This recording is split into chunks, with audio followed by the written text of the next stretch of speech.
Namaste. So now let's cover out administrative law for our LLM entrance. Now the trouble with administrative law is that there are no clear-cut one-liner MCQs except for a few legal terms and some judgments, of course. As usual, judgment जहाँ पे भी आएगी आप left hand side पे judgment का नाम लिखेंगे अपने notes में and right hand side पे you're going to write the topic associated with it. So these are primarily more suited towards descriptive answers. अगर ILI या CLAT में आपसे पूछ ले कभी administrative law पे आपको कुछ लिखने के लिए एक passage दे दें, so they will also help you out, but these minor details can also be framed out into MCQs. Basically, these are passage-based MCQs primarily suited for the CLAT new pattern. Let's start. Now, what is administrative law? So presume, like let us say the Companies Act. Companies Act says that there are going to be 100 partners in an entity, maximum number of 100 partners. Then there are companies rules. Now, companies rules say Rule 14, for example, of the miscellaneous companies rules, that is as we have covered in the Partnership Act lecture as well. It says only a maximum number of 50 partners in a partnership firm. So therefore, the answer to what is the maximum number of partners in a partnership firm is 50. Those rules are not framed by the legislature. Parliament doesn't sit and fit in all the tiny details. So Parliament passes a broad act, and then the executive comes in. All right, the executive comes in its administrative roles, and therefore we have the concept of delegated legislation, which primarily speaking is the most important topic, and we're going to be covering it out in this module of our LLM course. Now, administrative law also concerns, for example, I'm just introducing the topic to you. So if there are two individuals, they are fighting, let us say that an offense happened, that a criminal offense happened, you take them under the IPC. What happens when you are engaged in aapka with the government of India? As in that they are, that they are just going way beyond their powers, they are interfering or intruding into your daily life. That is where administrative law comes in. To control the administration, we have administrative law. Now, nearly 75% of the present day litigation in India involves some principle or other of the administrative law. So it's primarily a fight between the individual and the government, right? And it's primarily also a judge-made law. So a law, actually थोड़ा सा उल्टा लिख दिया मैंने, a law that governs who governs the people. Right, so this is the law that governs the governments. Okay, आगे चलते हैं. Then write down the case law Samantha versus state of Andhra Pradesh. Now this is a very popular case law. Just give me 1 second because our note doesn't seem to be scrolling downstairs. Now Samantha versus state of Andhra Pradesh. Write down the case law. Very very crucial, very often asked, I would say. इन दी आपकी AIB के अंदर मैंने बहुत बारी इसको देखा हुआ है. मैंने इसको LLM CLAT LLM में 15-16 में भी देखा हुआ है. 2015-16 की बात कर रहा हूँ. This is the popular case law to be asked in LLM entrance. The Constitution envisions to establish an egalitarian social order, rendering to every citizen social, economic, political justice in a social and economic democracy. The Supreme Court said this in Samantha versus State of Andhra Pradesh. Write this down. So they usually ask you in which case law did the Supreme Court remark this, or in which case law did we speak about the egalitarian social order. It's Samantha versus State of Andhra Pradesh. This is a crucial case law to write. Right? Now, since our primary purpose for our polity of India is social welfare, we have a lot of socialist tendencies, right? Social welfare enshrined where DPSP where part 4, right? And chapter यहाँ पे नहीं है, part 5. Wiki, right? जागिए. Article 39 clause B clause C, primarily speaking, which has a lot of socialist tendencies. Now think about it. So the state is running buses, it's running railways, it's running postal services, it's running health, education, urban planning, etc. The state has to function via laws. When it is providing you so much, it then can abuse that power also in the name of public good, public interest, etc., isn't it? So we have to control the state via administrative law. Since the state is running so much and state's main aim is social welfare, so its interaction with our daily lives is quite remarkable and on quite a huge scale. So therefore, we need administrative law to keep them at bay कि भाई तुम्हें जितनी power दी गई है तुम उतना ही काम करोगे. ठीक है जी? Hopefully it is making sense. Now, increase in state activities has led to state assuming more and more powers to regulate people and interact with daily lives, as I've already told you. The range of powers is basically, this has been increasing because the workload is increasing. So now, government के 3 organs, legislative, judiciary and executive, right? These are 3 organs. The executive assumes executive, you can say, in its administrative capacity, exercises legislative power, issues rules, bylaws, orders. Mind you, not an act. Act to parliament he pass करेगा ना. The bill has to originate in either Lok Sabha, Rajya Sabha, gets an assent to the president. But act के अंदर rules, bylaws, orders of a general nature, right? That is basically आपका ये क्या है जी? This is delegated legislation. We'll discuss this out in a separate lecture because we have to cover out a lot many case laws associated with this. We have to cover out what is America's position, etc.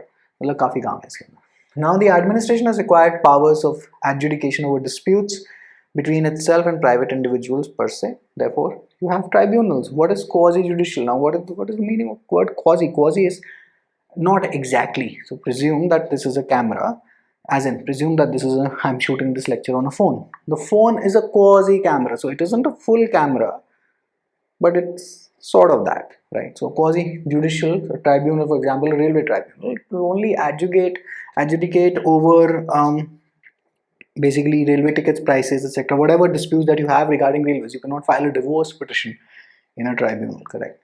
So therefore, it's quasi-judicial in nature, but the judgment is binding. Now, what are fundamental rights? Think we are you can say in a nutshell, we are trying to control the government, trying to step too much into our life so that we have some rights that it cannot violate. That's what the essence of fundamental rights is.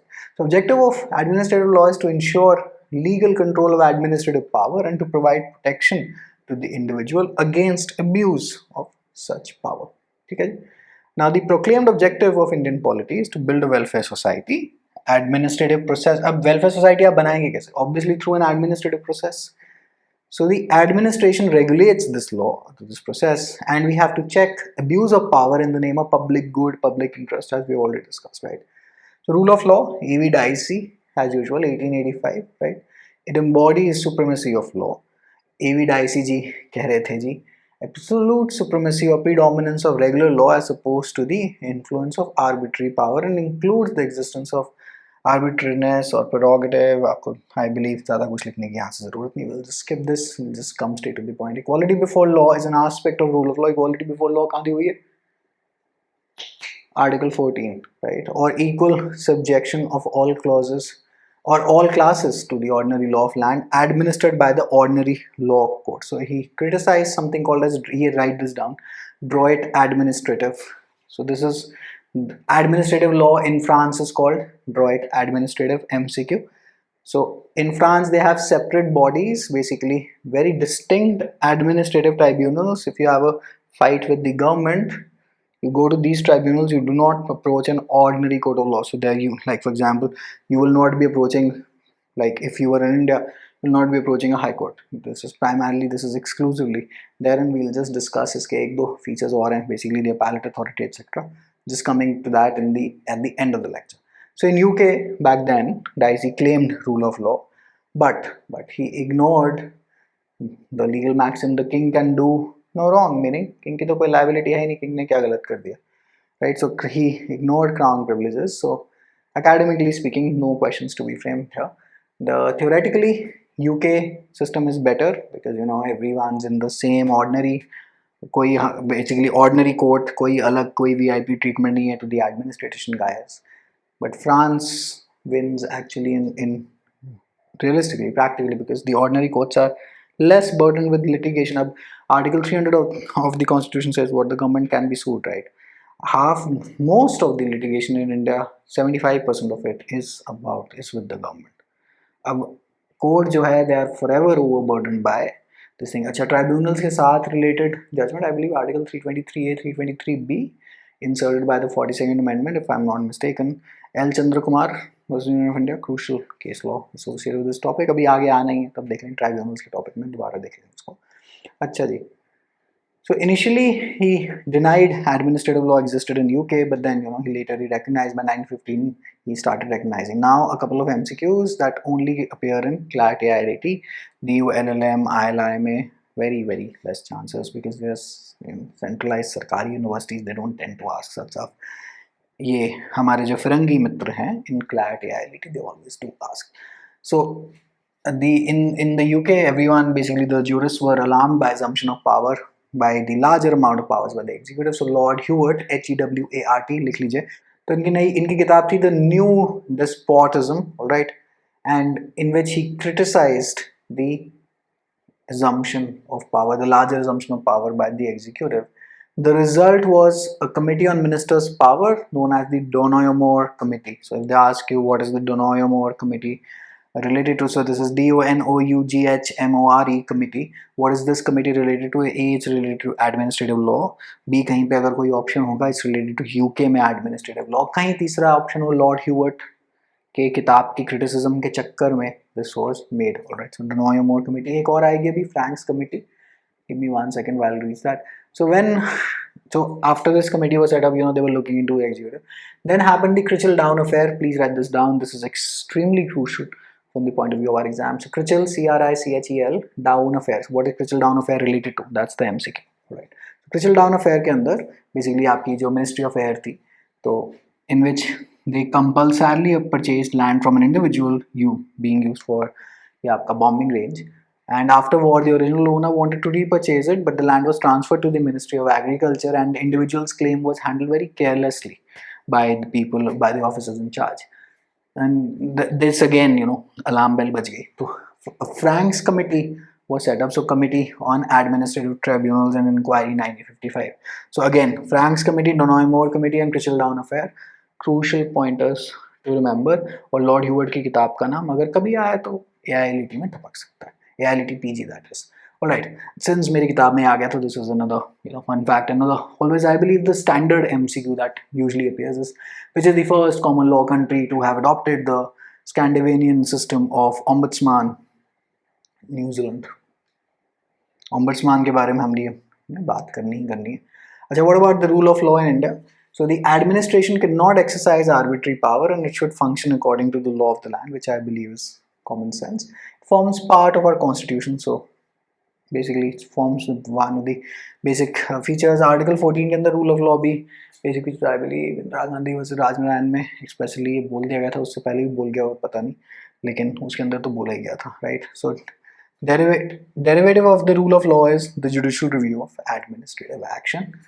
No such MCQs. These are just pointers for descriptive answers. Rule of law requires that any abuse of power by a public officer should be subject to the control of courts, which makes common sense.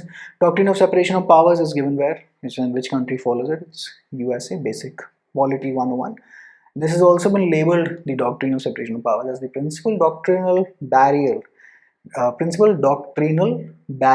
that against the development of administrative law in the US. So separation of powers is implicit in the American Constitution. That has been held time and again, and they have strict mutually exclusive powers. Basically they are very very distinct: executive, legislature and judiciary, and the form of government is also presidential. हमारे यहाँ कौन सी है? Parliamentary. Britain and India, the legislature and executive are intertwined together. Our ministers are also MPs, and then they can assent. Basically, they can vote for the act, and then they can get it executed as part of the executive when they are acting the role of the minister. ठीक है जी. तो वहाँ पे UK में एक act भी है, administrative procedure act भी है. In India, there is basically separation of power. There is no place in the strict sense. Basically, constitution, there is no place of it or no mention of it in the strict sense. But Article 50 is there. Article 50 is what? The state shall take steps to keep the executive separate from the judiciary. Shall take steps. Part 4, right? So DPSP. We shall try. It is non-justiciable. कहाँ पे? Article 37. That's how beautifully it has to be connected in your mind if you're well prepared for the exam. In Keshavanand Bharati, separation of powers between the legislature, executive and judiciary is a part of the basic structure. This was held another MCQ. This is a part of the basic structure. ठीक है जी. Now we come to हमारा पहला वाला introduced topic, that's Droit administrative. Now what is Droit administrative? Droit administrative is name of the admin law in France. It's a product of the doctrine of separation of powers. So the Frenchmen have actually implemented it very very strictly. ठीक है जी. So judicial power versus आपका ये administrative power, they've wanted to have basically kept it separate. So non-interference of regular courts and the working of the administrative authorities. So these are distinct tribunals which are completely separate from ordinary courts, and their उनके appellate इनका नाम लिख लीजिए, Conseil, Conseil, DETAT. I really don't know what the French pronunciation for this is, and I'm not even going to look it up. So we'll just read it in English. It's Conseil d'Etat or something like that. French में ऐसे ही पढ़े होंगे. Court of Appeal from all administrative tribunals. If they ask you what is the name of the Court of Appeal from all administrative tribunals in France, this is pretty much the answer. They have also been given the tag of bulwark of civil liberties or bulwark of civil liberties, guardian of administrative morality. एक bulwark of freedom, I believe. कौन सा था? Writ कौन सी है? Habeas corpus in India. ठीक है जी. अच्छा जी. So to keep the lectures organized, let's discuss classification of functions in the next lecture. उसके बाद हम delegated legislation पे जाएंगे. और उसके बाद हम अपना छोटा बहुत बेसिकली काम करते रहेंगे. We have to discuss writs, tribunals, ombudsman and other stuff that is related to administrative law for our LLM entrance. ठीक है जी, तो ये काम अभी अगले लेक्चर में कर लेते हैं. Alright, see you, take care, bye.